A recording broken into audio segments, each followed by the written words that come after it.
زرق خانزادہ زنیشہ شاہ کو اپنی باہوں میں قید کیے گہری نیند سو رہا تھا۔ وہ بلو جینز پر بلو ہی شرٹ پہنے ہوئے تھا جو اس نے سفر میں پہن رکھا تھا۔ رات کو زرق خانزادہ نے میل ڈاکٹر کو بلوا کر زنیشہ شاہ کو چیک کروایا تھا۔ لیڈی ڈاکٹر کا بندوبست نہیں ہوا تھا تو مجبوراً اسے میل ڈاکٹر کو بلوانا پڑا، جس پر حویلی میں کہرام مچا تھا۔ وہ خود زنیشہ کو لے کر جان لیوا حد تک پوزیسو تھا، مگر زنیشہ کو ایسے دیکھتے اسے اپنی جان نکلتی محسوس ہوئی تھی۔ ڈاکٹر نے زنیشہ کو سکون آور انجیکشن دیا تھا اور بتایا کہ اس کے دماغ پر کسی چیز کا گہرا اثر ہوا ہے۔ زرق خانزادہ اس سب کا قصوروار خود کو ٹھہرا رہا تھا۔ وہ اس دن پارٹی میں یوں ری ایکٹ نہ کرتا تو ارجمان شاہ زنیشہ شاہ سے یوں تعلق نہ توڑتے۔ وہ زنیشہ شاہ کے مخملی گداز وجود کو اپنی باہوں میں لیے گہری نیند میں محو سفر تھا۔ اس کی بھاری ٹانگ زنیشہ شاہ کے اوپر تھی۔ زرق خانزادہ دراز قد اور بہت چوڑے سینے کا مالک تھا۔ زنیشہ کا نازک وجود اس وقت اس کے نیچے دبا تھا۔ وہ تکیہ لے کر سونے کا عادی تھا، مگر رات زنیشہ کے بالوں کو دیر تک چومتے وہ اس سے ہی لپٹ کر سو گیا تھا۔ زنیشہ شاہ نے گہرے سانس لیتے آنکھیں کھولتے زرق خانزادہ کو دیکھا۔ وہ اس کے نیچے دبی تھی، اسے سانس بھی بمشکل آ رہی تھی۔ زنیشہ شاہ نے گہرے سانس لیتے زرق خانزادہ کے خوبرو چہرے کو دیکھا۔ اس کا دل تیزی سے دھڑکا۔ وہ سوتے ہوئے بے انتہا سحر انگیز لگ رہا تھا۔ اس کی رنگت اچھی خاصی سفید تھی، ہلکی گھنی سنہرے رنگ کی بیئرڈ، براؤن گھنے بال، سحر انگیز نقوش۔ وہ کوئی ترکش ہیرو لگتا تھا، بلکہ اس سے بھی کہیں زیادہ وجیح۔ اسٹار تھا تو وہ اپنی فٹنس کا بھی خیال بہت زیادہ رکھتا تھا، جس کی وجہ سے اس کی پرسنالٹی بے حد گرون تھی، بے حد بہت زیادہ گرون تھی۔ کوئی بھی لڑکی اسے دیکھتے اپنا دل آرام سے دے سکتی تھی۔ وہ بے چین سی ہوئی۔ زنیشہ شاہ نے اپنے دھڑکتے دل پر قابو پاتے اس کے حصار سے نکلنے کی کوشش کی۔ زنیشہ کے ہلنے پر زرق خانزادہ نے نیند سے بھری آنکھیں کھولتے اسے دیکھا۔ زنیشہ شاہ اس کی نیلی آنکھوں میں سرخی دیکھتے پاگل ہوتے دل ہی دل میں مخاطب ہوئی۔ وہ نیند سے بھری نیلی آنکھوں سے اس کی طرف دیکھتے کتنا جان لیوا لگ رہا تھا۔ زنیشہ شاہ سرعت سے نگاہیں پھیر گئی۔ دل پہلو میں شدت سے دھڑکنے لگا تھا۔ ہے زینی جان، کیسی ہو؟ وہ اس کی کمر میں ہاتھ ڈالتے اس کا رخ اپنی طرف پلٹتے اس کی سائیڈ کمر پر اپنی ٹانگ رکھ گیا تھا۔ زنیشہ اس کی شرٹ پر اپنی نگاہیں جمائے اس کی شرٹ کے بٹنوں سے کھیلنے لگی۔ وہ اس کی طرف نہیں دیکھ سکتی تھی۔ وہ اسے لے کر کتنی شدت پسند تھی یہ وہی جانتی تھی۔ کیا ہوا تھا رات کو؟ زرق خانزادہ نے اس کی تیکھی ناک پر لب رکھتے اس کے اخروٹی رنگ کے بالوں کو بھینی بھینی خوشبو کو اپنی سانسوں میں اتارا۔ پتہ نہیں مجھے کیا ہوا، شاید ڈیڈ، زنیشہ شاہ بھیگی آواز میں بمشکل بولتے زرق خانزادہ کے ساتھ لپٹتے رونے لگی تھی۔ اسے تبریز خان کا چہرہ پھر سے یاد آیا تھا اور اس طوفانی رات میں گولیوں بارود کی بو اسے اپنی سانسوں میں تحلیل ہوتی محسوس ہوئی تھی۔ زینی جان، آئی ایم سو سوری۔ وہ اسے اپنے ساتھ شدت سے لپٹاتے اس کے بالوں کو چومنے لگا۔ وہ اس درندے کی حویلی میں ہے یہ یاد آتے زنیشہ کا وجود پھر سے کانپنے لگا تھا۔ زرق اسے کانپتے محسوس کرتے کمبل اپنے پاؤں سے اوپر کھینچتے زنیشہ اور اپنے اوپر کر گیا۔ وہ دونوں کمبل میں غروب ہوئے تھے۔ وہ اس پر مکمل حاوی ہوا۔ زنیشہ شاہ بری طرح کانپتے اس میں سماتے جا رہی تھی۔ زینی جان، رحم کرو مجھ پر، کیوں مجھے عذاب میں ڈال رہی ہو؟ وہ گمبھیر لہجے میں بولتے اس کے ساتھ شدت سے لپٹا۔ زنیشہ شاہ نے روتے ہوئے کمبل میں آتی مدھم روشنی میں اس کی نیلی سحر انگیز آنکھوں میں دیکھا۔ وہ اسے گہری گرم خمار زدہ نگاہوں سے دیکھ رہا تھا۔ جانتی ہو زینی، میں تم سے کتنی شدت سے عشق کرتا ہوں؟ زرق خانزادہ اس کے گالوں سے اپنے انگوٹھے کے پوروں سے آنسو صاف کرتے پوچھ رہا تھا۔ زنیشہ شاہ نے ہچکی لیتے سر نفی میں ہلایا۔ جب تمہیں بے ہوش دیکھا تو لگا میری سانسیں رک گئی ہیں۔ اگر تمہیں کھو دیا تو میں بھی مر جاؤں گا۔ تم میری زندگی ہو میری جان۔ وہ ملائمت سے بولتے اس کے بہتے آنسو اپنے انگوٹھے سے صاف کر رہا تھا۔ تم بدل تو نہیں جاؤ گے زرق؟ تمہاری محبت کم تو نہیں ہوگی؟ ڈیڈ کہتے ہیں تم جیسے مردوں کو عورت کے جسم سے ہی دلچسپی ہوتی ہے، جب سب کچھ اس عورت سے حاصل کر لو پھر اس کا وجود تم مردوں کے لیے تحقیر زدہ ہو جاتا ہے۔ زنیشا نے بھیگے لہجے میں پوچھا۔ زنیشا کی بات پر زر خانزادہ کے تیکھے نقوش پر ناگواری کی سرخی چھائی۔ ارشمان شاہ کی اپنی ہی بیٹی سے ایسی باتیں کرنے کی لاجک سمجھ نہیں آئی تھی۔ زنیشا میں نے تم سے نکاح کیا ہے، اپنی بیوی تمہیں بنایا ہے، اس رشتے کا تقاضا ایک دوسرے کے حقوق پورے کرنا ہے۔ میں مانتا ہوں بیوی کے حقوق جسمانی حق سے کہیں زیادہ ہوتے ہیں، مگر میری جان سمجھو اس بات کا پہلا تقاضا، پہلا حق جسمانی قربت ہے۔ یوں مجھے پریشان مت کرو، میں تمہارے بغیر نہیں رہ سکتا۔ اپنے ڈیڈ کی عجیب سی لاجک خود پر اور مجھ پر امپوز مت کرو، میری زندگی عذاب میں مت ڈالو پلیز۔ وہ منت بھرے انداز میں بولتے اس کے ساتھ شدت سے لپٹ گیا۔ زنیشا کا مخملی وجود اس کے حواسوں پر سوار ہوتے اسے بے قابو کر چکا تھا۔ وہ اس کی گردن پر جھکے اسے شدت سے چومتے، اس پر بے باکی سے اپنا وزن ڈالتا جا رہا تھا۔ زنیشا اس کے نیچے بدحواس ہوتے ماہی بے آب کی طرح تڑپی۔ آئی لو یو میری جان۔ وہ گردن سے نیچے آتا فراک کے اوپر سے ہی اس کے دل کے مقام پر اپنے لبوں سے دباؤ ڈالنے لگا۔ زنیشا کی سانسوں میں آگ دہکی تھی، اس کے پورے بدن میں سپارک ہوا تھا۔ زینی my love, you are my life, تم مجھے خرید چکی ہو، تمہارا زرق تمہارا غلام ہے۔ وہ بھاری خمار بھری آواز میں بولتے، گہری سانسیں لیتے دیوانگی کے عالم میں اس کے پورے وجود پر اپنے تشنہ لب رکھ رہا تھا۔ زنیشا گہرے سانس لیتے اپنی بھیگی گلابی ہوتی آنکھیں چھت پر گاڑے ہوئے تھی۔ تمہارا غلام، تمہارا زرق، جیسے چاہے ٹریٹ کرو زینی مجھے، میں تمہارا غلام ہوں۔ وہ اس کے گلابی پاؤں کے تلووں پر لب رکھتے مدہوشی بھری آواز میں بولتے، بہت گہری سانسیں لے رہا تھا۔ زنیشا شاہ کی شرابی آنکھوں کے گوشوں سے موتی ٹوٹ کر برسے تھے۔ وہ تبریز خان کے بیٹے سے کسی صورت یہ تعلق قائم نہیں کر سکتی تھی۔ یہ پہلے دن طے ہو چکا تھا۔ وہ اس کی پنڈلیوں کو نرمی سے دباتے اوپر کی جانب اپنے لب سرکانے لگا۔ وہ اس پر حاوی ہوتے اس کے کپ کپاتے گلابی لبوں کو اپنے انابی لبوں میں دباتے ان پر اپنی شدت ڈھانے لگا۔ زنیشا شاہ کی سانسوں میں جیسے بارود دہکا تھا۔ وہ اس کے لبوں کو اپنے لبوں سے کھینچتے، اس کی کمر میں ہاتھ ڈالتے اسے خود کے ساتھ لپٹاتے جا رہا تھا۔ زنیشا اس کی قربت، اس کے لمس، اس کی جان لیوا خوشبو پر بے بس سی ہوئی تھی۔ اس کی سانسیں دھونکی کی مانند چلنا شروع ہو گئی تھیں۔ وہ اس کے بالوں کو گدی سے دبوچے اب جنونی ہوتا اس کے لبوں پر قہر ڈھانے لگا۔ ہے زینی جان، ساتھ دو میرا، تم عام عورت نہیں ہو، نہ تم شائع وومن ہو، اس لیے مجھے پیار دو جانا۔ وہ اس کے ہونٹوں کو آزاد کرتے دہکتی بے ترتیب سانسوں سے بولتے اس کی آنکھوں میں دیکھنے لگا۔ زرق، درد ہوگا۔ وہ اس کے چوڑے سینے پر ہاتھ رکھتے کپ کپاتے لبوں سے بولی۔ وہ کیا کہے اسے، کیسے روکے اسے سمجھ ہی نہیں آ رہا تھا۔ اس کے اتنے زیادہ قریب آنے پر وہ کیسے اسے خود سے دور دھکیلے۔ زرق خانزادہ کی نیلی آنکھوں کی سرخی اور اس کی دہکتی سانسوں پر وہ خوفزدہ سی ہو رہی تھی۔ ہوگا، بے حد ہوگا جان، مگر میری محبت میں یہ سہنا پڑے گا۔ عشق نہیں آساں۔ وہ ہنستے ہوئے اس کی گردن میں چہرہ چھپا گیا۔ مجھے پیار دو، مجھے پیار دو، برسوں کیا ہے میں نے انتظار، مجھے پیار دو۔ وہ گھمبیر آواز میں گنگناتے ہوئے اس کی گردن کو دیوانگی کے عالم میں چومنے لگا۔ زنیشا شاہ اپنا لب بے رحمی سے کاٹتے ہوئے رونے لگی تھی۔ وہ سیدھے ہوتے اس کے نازک مخملی وجود کو اپنے اوپر کر گیا۔ زنیشا شاہ نے سسکی لیتے اس کے گال پر ہاتھ رکھتے اس کی نیلی آنکھوں میں اپنی آنکھیں گاڑی۔ وہ جان لیوا سا مسکراتے ہوئے اس کی کمر میں ہاتھ ڈالتے اسے اپنے اوپر بٹھا گیا۔ تیرے لیے ہی سانسیں ملی ہیں، یہ زندگی تجھ سے شروع تجھ پہ ختم۔ وہ اسے گہری نگاہوں سے دیکھتے اسے پھر سے خود کے ساتھ لپٹاتے اپنے چوڑے سینے میں بھیج گیا۔ وہ اس کے سینے سے لپٹے لرزتے ہوئے مٹھیاں دبوچ گئی۔ وہ اسے خود میں سختی سے بھیجے اس کے بالوں کو چومتے ہی جا رہا تھا۔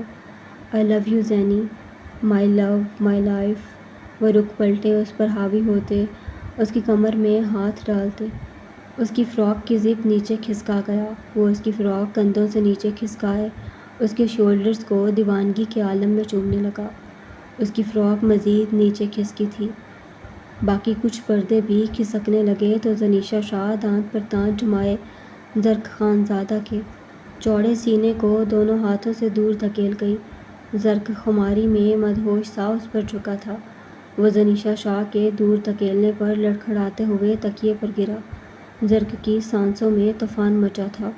وہ مٹھیاں دبوچے گہرے سانس لیتے اپنی خون اتری آنکھیں زنیشا شاہ کی پشت پر گاڑ گیا۔ وہ اٹھ کر بیٹھے اپنی فراک کی زپ بند کر رہی تھی۔ ڈیڈ کی بات تم سچ ثابت کر رہے ہو۔ تمہیں صرف مجھ سے میرا جسم چاہیے۔ میں رات بے ہوش رہی۔ صبح اٹھ کر مجھے کھانا کھلانے کی بجائے تم یہ سب کرنا شروع ہو گئے۔ میں نے تمہیں الگ سمجھا تھا۔ تم بھی باقی سب مردوں جیسے ہو۔ Can you keep your mouth shut about your dad's crap? کیا تم اپنی بکواس بند کر سکتی ہو؟ اپنے ڈیڈ کی یہ بکواس باتیں مجھے مت بتایا کرو۔ وہ اس کی بات کاٹتے گہرے سانس لیتے شدت گریہ سے چیخا تھا۔ زنیشا شاہ نے اس کی چیخ پر ایک لہجے کو لرزتے ہوئے بے یقینی سے اسے پلٹ کر دیکھا۔ وہ اس پر ایسے چیخ رہا تھا وہ بے یقین ہوئی تھی۔ ڈیڈ صحیح کہتے ہیں۔ تم ویسے ہی ہو جیسے انہوں نے تمہارا نقشہ کھینچا تھا۔ اپنی حویلی کی پہلی صبح تم میرے ساتھ یہ سلوک کر رہے ہو۔ زنیشا شاہ نے اس سے بھیگی آواز میں کہا، بالکل ایسا ہی ہوں جیسا تمہارے ڈیڈ نے کہا۔ یہاں آ گئی ہو۔ اب آہستہ آہستہ تم پر میرے رنگ کھلیں گے۔ زرق خان زادہ نے سائیڈ ٹیبل سے لیمپ اٹھائے زمین پر مارا تھا۔ زنیشا شاہ شدت سے لرزی تھی۔ وہ بیڈ سے اٹھتے واش روم کی طرف بڑھتے دروازہ پوری قوت سے دھاڑ سے بند کر گیا۔ زنیشا زرق خان زادہ کے تیور دیکھ کر ہک دک بیٹھی تھی۔ وہ اسے کیسے اور کب تک روکے گی؟ زنیشا پریشان ہوئی تھی۔ وہ اپنے حواس کھوتا ہی ایک اس بات پر تھا، وہ رومانس کے معاملے میں اتنا اطاولہ ہوگا اسے نہیں معلوم تھا۔ زنیشا گہرے سانس بھرتے خود پر قابو پانے لگی۔ زاویار خان زادہ نے گیلے بالوں میں انگلیاں پھیرتے ہوئے جیسے ہی کمرے میں قدم رکھا اندر کا منظر اس کی آنکھوں میں ٹھہر گیا۔ عائش کمرے کے وسط میں کھڑی بری طرح سے کانپتے ہوئے رو رہی تھی۔ اس کے سنہری بالوں کی لٹیں رخسار سے چپکی تھیں اور ہونٹ کپکپا رہے تھے۔ اس کے قریب کھڑی گل جانہ تشویش زدہ نگاہوں سے دیکھتے اسے تھامے کھڑی تھی۔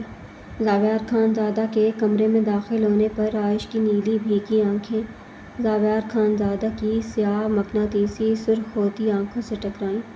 وہ مزید اپنی آنکھوں میں سرخی لاتے اسے قہر آلود نگاہوں سے دیکھنے لگا۔ حویلی کے بیچوں بیچ اس کے گیلے بدن کی رعنائیاں یاد آئی تھیں۔ سوچتے ہی اس کے دماغ کی تنابیں ہل رہی تھیں۔ وہ اسی لمحے سرائسمگی سے نگاہیں جھکا گئی۔ اب گھنیری پلکیں سرخ ہوتے گالوں پر لرزنے لگی تھیں، بالکل اسی کی طرح جیسے وہ سردی اور مقابل کے خوف سے کانپ رہی تھی۔ زاویار اسے گہری نگاہوں سے دیکھتے خاموشی سے منہ پر ہاتھ پھیرتا ہوا الماری کی طرف بڑھا۔ وہاں اس کے کڑک استری شدہ کپڑے عائش نے ہینگ کیے ہوئے تھے۔ عائش نے اس کے تمام کپڑے حویلی میں استری کیے تھے، یہاں آ کر بھی ان پر اچھی طرح دوبارہ استری کی تھی، جن پر وہ ایک سلوٹ بھی برداشت نہیں کرتا تھا۔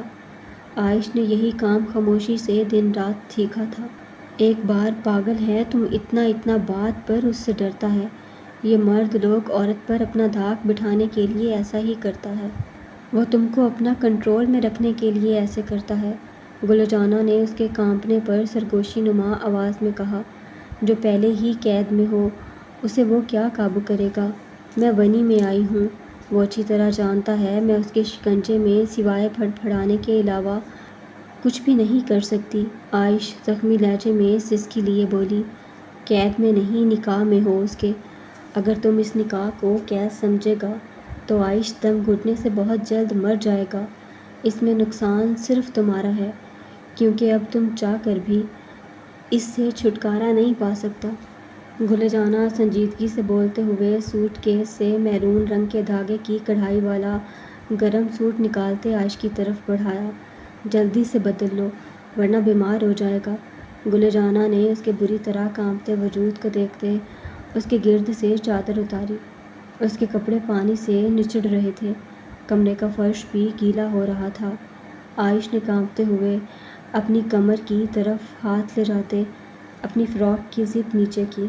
کنویں کا پانی یک ٹھنڈا تھا، اس کی گہرائی، اس کی کائی زدہ دیواریں، وہ بہت بری طرح سے خوف زدہ تھی۔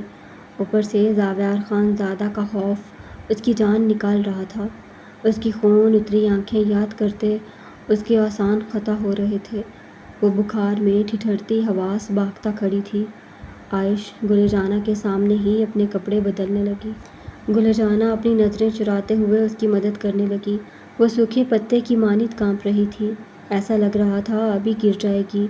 کنویں کا پانی گرمیوں میں برف کی طرح ٹھنڈا ہوتا تھا، شدید سردی میں وہ بھی صبح صبح پانی کتنا ٹھنڈا ہوگا گل جانہ اندازہ کر سکتی تھی۔ عائش کے کپڑے پہننے پر گل جانہ نے اسے دیکھا۔ اب وہ اپنے سر کو جکڑے ہوئے تھی۔ تم آرام کرو، ہم تمہارے لیے گرم گرم سوپ لاتا ہے۔ گل جانہ نے عائش کے بھیگے کپڑے نیچے زمین سے اٹھاتے کہا۔ زاویار خان زادہ خود پر نیم گرم پانی سے شاور لیتے، سفید شلوار قمیض پہن کر ہاتھ میں چھوٹا سا ٹاول پکڑے واش روم سے باہر آیا۔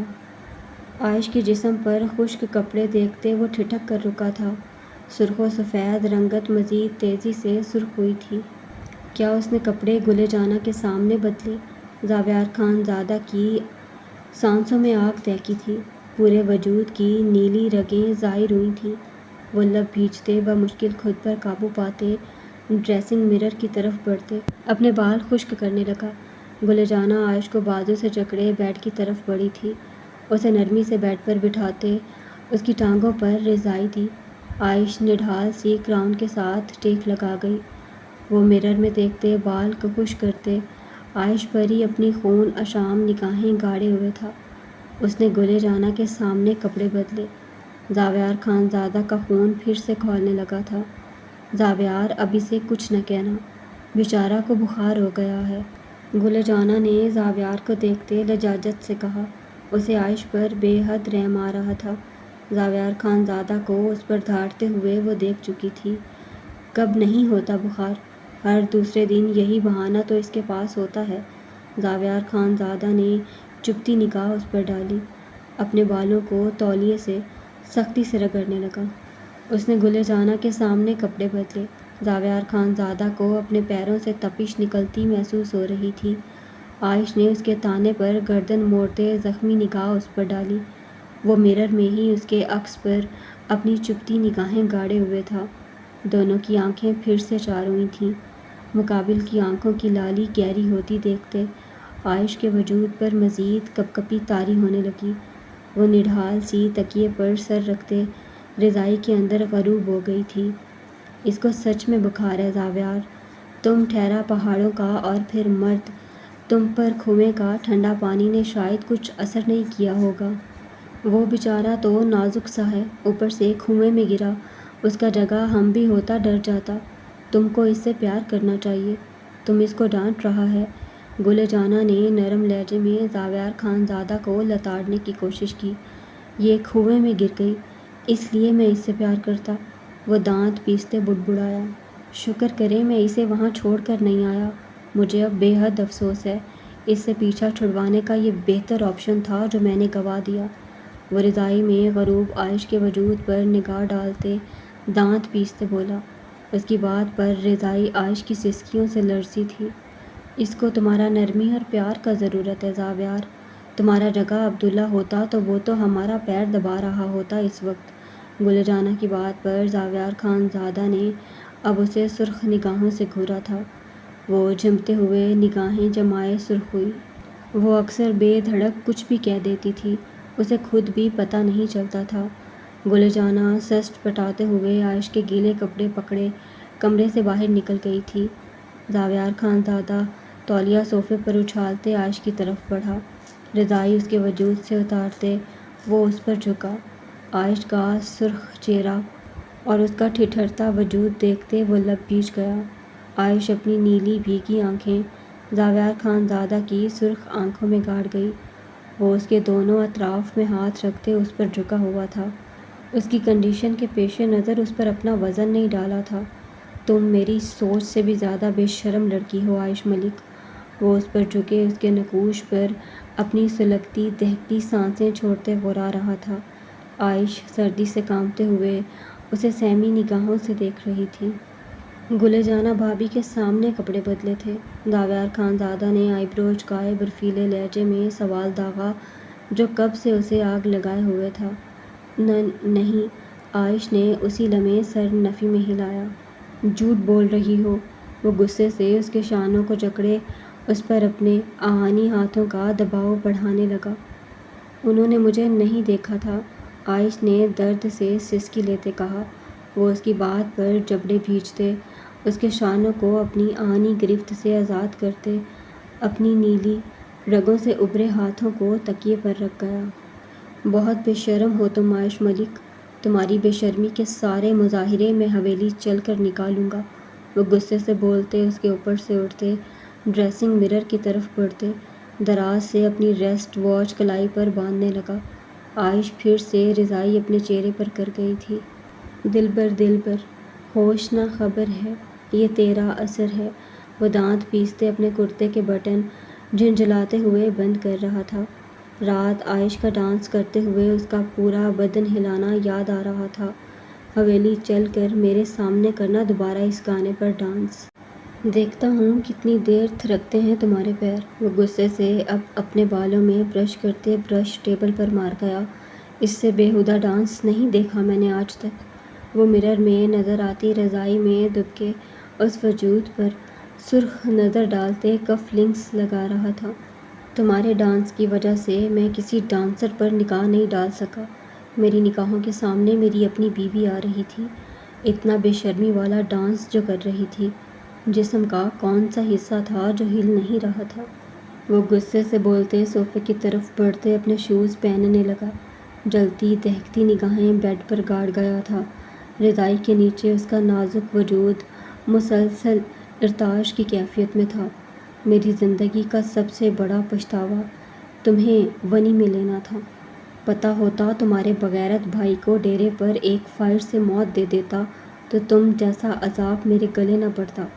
جاوید خان زادہ نے اپنے سینے کی کھولن اس پر لفظوں کی صورت میں اتاری۔ رات اس کا ڈانس اور اب گل جانہ کے سامنے کپڑے بدلنا اسے جلتے توے پر بٹھائے ہوئے تھا۔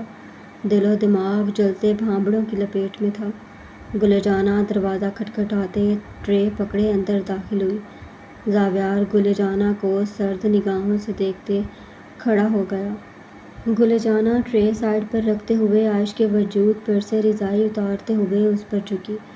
جاوید خان زادہ جبڑے بھیجتے بیڈ کی دوسری سائیڈ کی طرف بڑھتے، عائش کی کمر میں ہاتھ ڈالتے اسے بٹھا گیا۔ بختورہ کے بعد وہ ہر عورت سے کھار کھاتا تھا۔ جس طرح سے اس نے عائش کو چھوا تھا وہ آج تک بھول نہیں پایا تھا۔ عائش لرزتے ہوئے بامشکل اٹھ کر بیٹھی۔ آپ جائیں بھابھی، میں اسے ناشتہ کروا دوں گا۔ جاوید نے عائش کی بھیگی آنکھوں میں دیکھتے ہوئے گل جانہ سے سنجیدگی سے کہا۔ گل جانہ نے ٹرے اٹھاتے جاوید کی طرف بڑھائی جو وہ اپنے مضبوط ہاتھ میں تھام گیا۔ عائش، ہم نے تمہارے لیے خاص طور پر بکرے کا یخنی کالی مرچ ڈال کر بنایا ہے، وہ بھی سیٹی والا دیگچہ میں، ویسے بہت وقت لگنا تھا۔ وہ عائش کو محبت پاش نگاہوں سے دیکھتے بتا رہی تھی۔ شکریہ بھابھی۔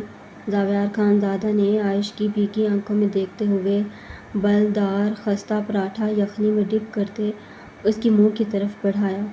عائش خاموشی سے لقمہ منہ میں لیتے چبانے لگی۔ جاوید، اس کو یہ سارا ختم کروانا، دیسی انڈے بھی کھلانا، اس کا سردی دور ہوگا۔ دوا بھی رکھا ہے ٹرے میں، ہم تھوڑی دیر تک بکری کا گرم گرم دودھ میں شہد ڈال کر لاتا ہے، گل جانہ کہتے چلی گئی تھی۔ جاوید خان زادہ عائش کو گہری نگاہوں سے دیکھتے اس کے منہ میں پراٹھے کے چھوٹے چھوٹے لقمے ڈال رہا تھا۔ میرون فراک میں وہ کھلتا گلاب لگ رہی تھی۔ بخار کی حدت اور کپڑوں کی رنگت نے اس کے چہرے کو سرخ کر رکھا تھا۔ سنہرے سلکی بال اس کے شانوں پر پڑے تھے۔ زمر خان کے فٹنگ ڈریسز میں اس کے جسم کی خوبصورتی کئی گنا بڑھ گئی تھی۔ وہ اس کے مزید قریب ہوا۔ عائش اس کی سانسوں کی تپش سے گھبراتے ہوئے نامحسوس انداز میں پیچھے کو کھسکی۔ ناشتہ کرو عائش ملک، سب کچھ ختم ہونا چاہیے، وہ دھمکی آمیز لہجے میں بولتے اس کے قریب ہوتے اس کے کان میں جھکا۔ You know very well, even in your sickness, when I should be gentle, my anger does not let me show you mercy, because your fragrance drives me wild. وہ اس کے بالوں میں چہرہ چھپاتے اس کے بالوں سے آتی کنڈیشنر کی مہک اپنے اندر اتارتے ہوئے بھاری آواز میں بولا۔ عائش اس کی بات پر کانپتے ہوئے مزید سرخ ہوتے پیچھے کو کھسکی۔ وہ اس حالت میں اسے سہن نہیں سکتی تھی۔ وہ جنگلی تھا، وہ جانتی تھی وہ ضد میں آ گیا تو اسے بخار میں بھی نہیں چھوڑے گا، اس لیے مجھے جینٹل رہنے دو عائش ملک۔ وہ اس کی آنکھوں میں خوف دیکھتے محبم سا مسکراتے بیڈ سے اترتے ہوئے صوفے کی جانب بڑھ گیا۔ وہ صوفے پر بیٹھتے سگریٹ جلائے اس پر اپنی گہری نگاہیں گاڑ گیا۔ عائش نظریں جھکائے اب جلدی جلدی ناشتہ کر رہی تھی۔ زاویار خانزادہ سگریٹ کے گہرے کش لیتے اسے گہری نگاہوں سے دیکھ رہا تھا۔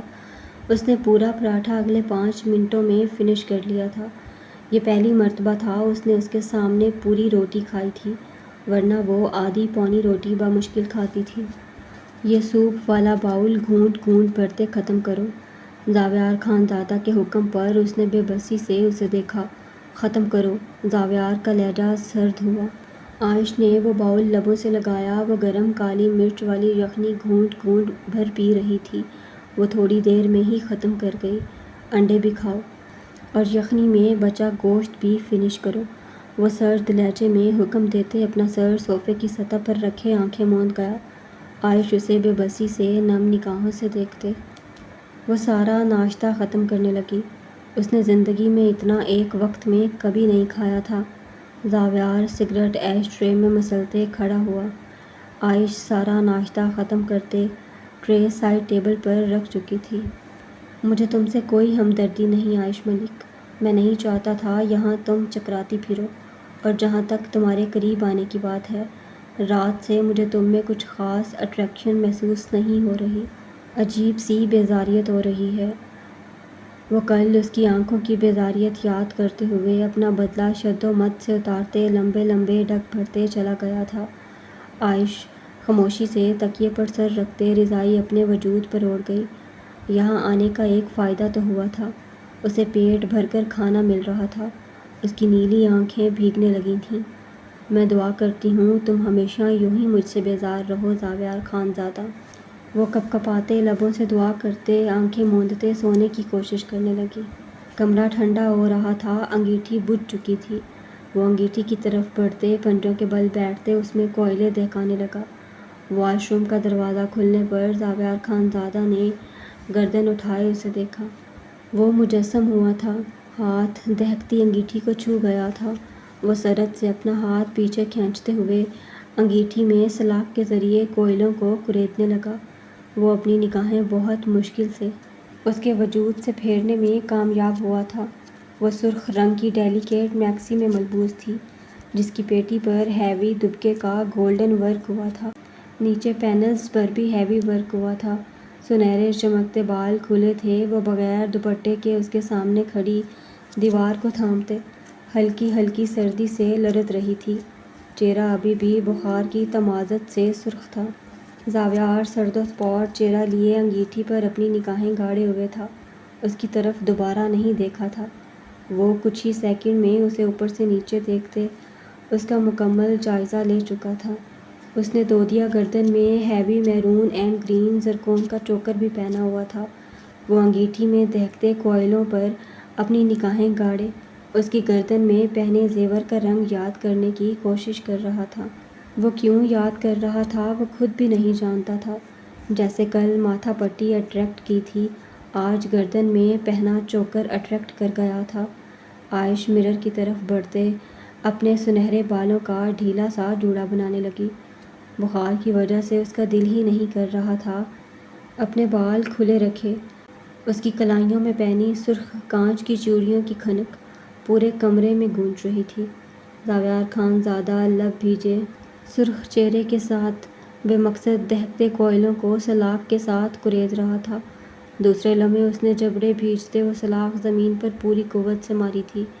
عائش ڈر کر بری طرح سے اچھلی تھی۔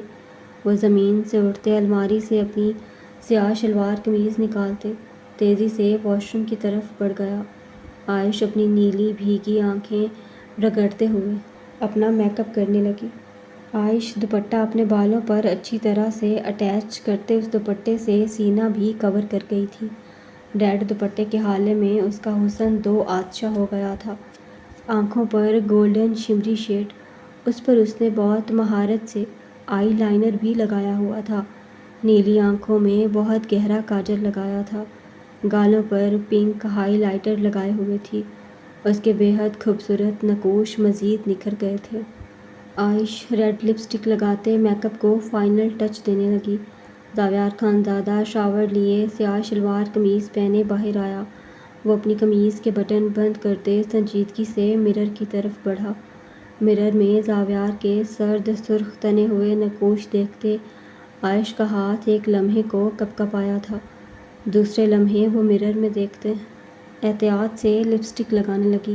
زاویار خانزادہ سرد نگاہیں مرر میں گاڑے اپنے بالوں میں برش کر رہا تھا۔ مرر میں اس کا عکس نظر آنے کے باوجود زاویار نے اس پر نگاہ نہیں ڈالی تھی۔ وہ تنی ہوئی آئی برو کے ساتھ خود کو دیکھ رہا تھا۔ دونوں ایک دوسرے کے بے حد قریب کھڑے تھے۔ آج رات میں شیر خان کے ساتھ کاٹیج میں رہوں گا، دروازہ اچھی طرح سے لاک کر دینا، وہ خود پر پرفیوم چھڑکتے ہوئے برفیلے لہجے میں بولا۔ شیر خان کے نام پر لپسٹک اس کے ہاتھوں سے گر چکی تھی۔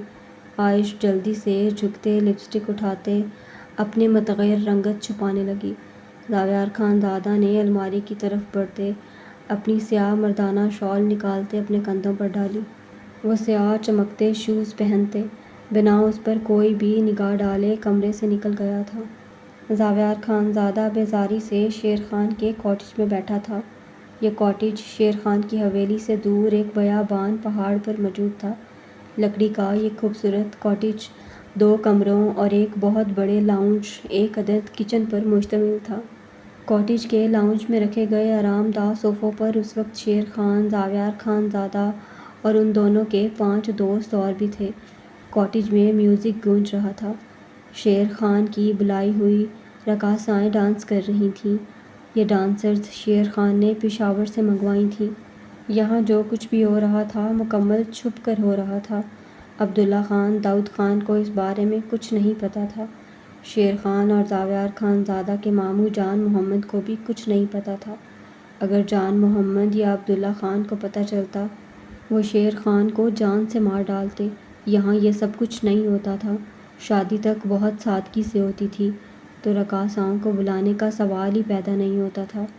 زاویار خانزادہ کے ماموں جان محمد بہت زیادہ مذہبی تھے۔ شیر خان کا باپ اس کے بچپن میں ہی فوت ہو چکا تھا۔ شیر خان پر جان محمد اور عبداللہ خان کا کافی رعب و دبدبہ تھا۔ عبداللہ خان گل جانہ کا شوہر تھا۔ وہ اپنی بہن کی وجہ سے کافی زیادہ عبداللہ سے ڈرتا تھا۔ داؤد خان اور نور جہاں کے نکاح کے بعد وہ کھانا کھاتے ہی ادھر چلے آئے تھے۔ زاویار خانزادہ بیزاری سے یہ ڈانس دیکھتے سگریٹ کی کش لیتے جھنجھلاتے ہوئے پہلو بدل رہا تھا۔ اسے آج کے دن یہ ڈانسرز بلوانے کا مقصد سمجھ نہیں آیا تھا۔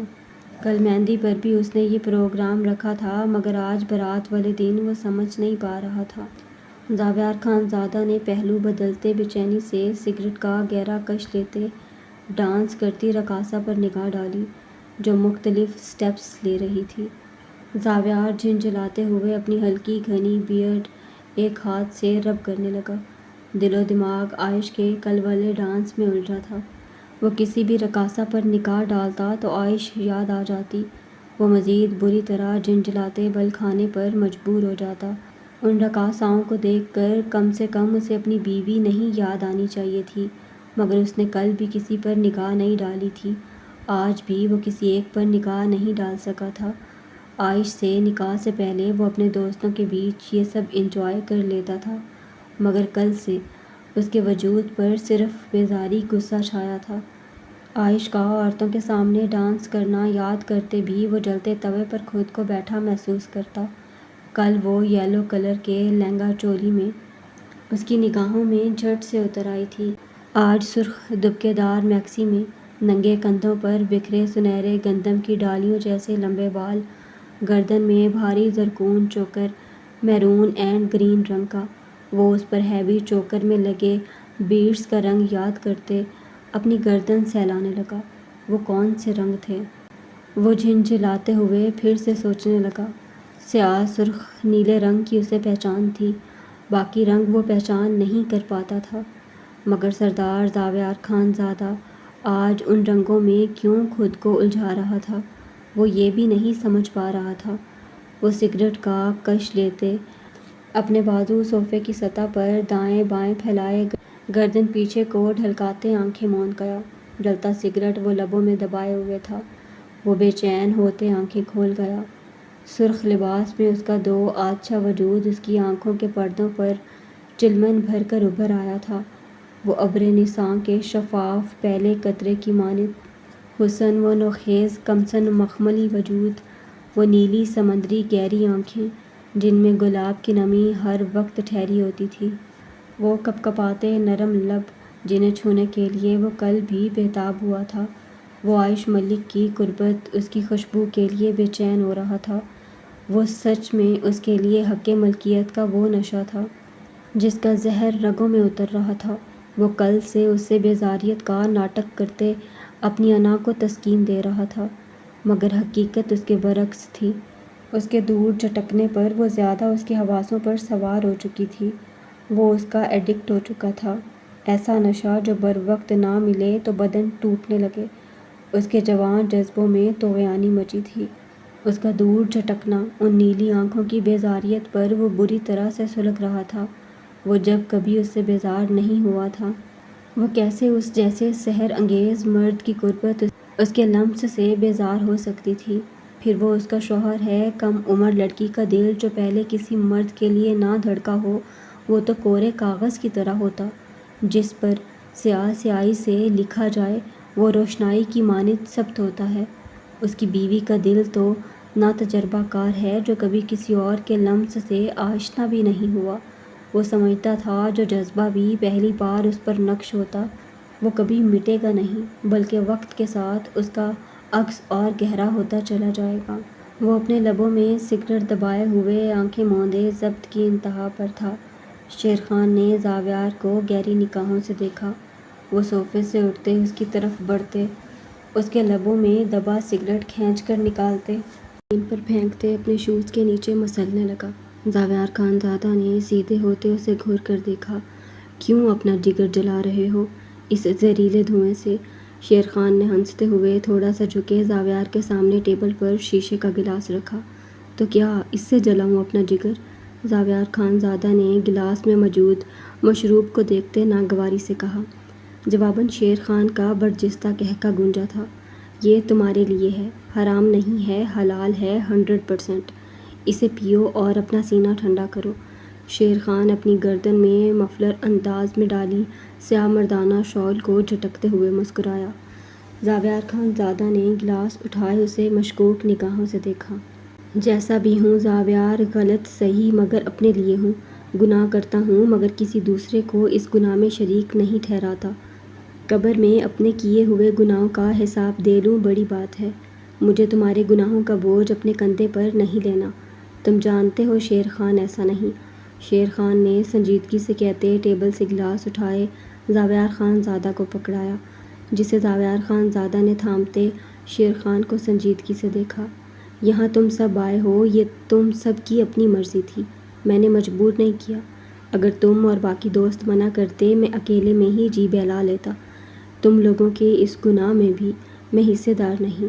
شیرخان نے رقاصاؤں کی طرف اشارہ کیا جو تیز گانے پر ڈانس کر رہی تھیں۔ شیرخان کے باقی دوست بہت انجوائے بھی کر رہے تھے، ایک تو باقاعدہ ان ڈانسرز کے ساتھ جھوم رہا تھا۔ زما معلوم دے، زما معلوم دے۔ زاویار خان زادہ پشتوں میں دانت پیستے گلاس لبوں سے لگا گیا۔ وہ اسے کیسے بتاتا؟ وہ صرف عائش کو جتانے اور جلانے کے لیے کل اور رات ادھر رکنے پر مجبور ہوا تھا۔ عائش سے نکاح کے بعد کوئی دوسری عورت برہنہ بھی اس کے سامنے آ جاتی، اسے اس میں رتی برابر دلچسپی نہ ہوتی۔ نکاح سے پہلے تجسس تھا، وہ بھی ایسے دوستوں کے شغل میلوں میں کہکے لگاتے آنکھیں سینک لیتا تھا۔ اب تو اسے ان عورتوں سے بھی عجیب سی بیزاریت ہو رہی تھی۔ کل رات بھی لگا جیسے وہ دوزخ میں بیٹھا ہو، آج بھی کچھ ایسا ہی لگ رہا تھا، مگر وہ آج رات واپس نہیں جا سکتا تھا۔ وہ جاتا تو عائش کے بغیر نہ رہ پاتا۔ وہ ایک کمرے میں اس کے پاس ہوتے اس کے بغیر نہیں رہ سکتا تھا۔ یہ ناممکن بات تھی۔ وہ اپنی بیوی کو جتانے کے لیے یہ سب کر رہا تھا، مگر اس سب میں اب زاویار خان زادہ بری طرح سے جھنجھلا رہا تھا۔ زاویار خان زادہ اپنی آئی برو 2 انگلیوں سے سلاتے سامنے ڈانس کرتی ڈانسرز پر اپنی نگاہیں گاڑ گیا۔ شیر خان نے اپنے دوست رمیز کو آئی برو اچکاتے اشارہ کیا۔ وہ اس بات میں سر ہلاتے ایک اور گلاس لیے شیر خان کی طرف بڑھا۔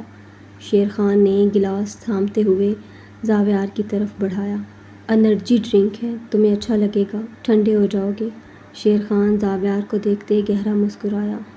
زاویار خان زادہ نے وہ گلاس پکڑے لبوں سے لگایا۔